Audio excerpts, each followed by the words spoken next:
He's got him. Chopped on. Oh my God, বাংলাদেশের pace বোলিংকে বিশ্বের সেরা বললেন পাকিস্তানের কিংবদন্তি খেলোয়াড় সালমান বাট। তিনি বলেন, বাংলাদেশ পাকিস্তান টেস্ট ম্যাচে অবশ্যই পাকিস্তানি পেস বোলারদের চেয়ে শতগুণে ভালো করেছেন বাংলাদেশের পেস বোলাররা। এছাড়া সর্বোচ্চ গতি দিয়েও পাকিস্তানের চেয়েও এগিয়ে ছিল বাংলাদেশের পেসাররা। তিনি আরো বলেন, পাকিস্তানের ঘরের মাঠে অবশ্যই পাকিস্তানের পেস বোলাররা রাজত্ব করবেন, কিন্তু হলো উল্টোটা।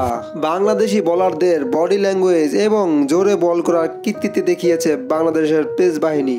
সালমান বাট এটাও মনে করিয়ে দিলেন যে গত 2 বছরে টেস্টে বোলিং গড় এবং স্ট্রাইক রেটে খুব ভালো পজিশনে আছে বাংলাদেশ। তাছাড়া গত 2 বছরে 9টি টেস্ট ম্যাচে 57টি উইকেট পেয়েছেন তাসকিন শরীফুলরা, যা নিউজিল্যান্ড, ওয়েস্ট ইন্ডিজ এবং পাকিস্তানের চেয়ে অনেক এগিয়ে আছে বাংলাদেশের বোলাররা।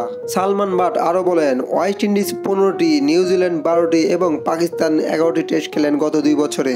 এই 3 দল বাংলাদেশের চেয়েও বেশি ম্যাচ খেলে বাংলাদেশের পেসারদের থেকে অনেক পিছিয়ে আছে। তাছাড়া বাংলাদেশের পেসাররা এখন বুক চেতিয়ে সব দলের বিপক্ষে হুঙ্কার দিয়ে আউট করতে পারে।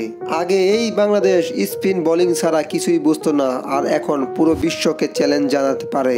সব ধরনের খেলার আপডেট পেতে অবশ্যই চ্যানেলটি সাবস্ক্রাইব করে পাশে থাকবেন। ধন্যবাদ।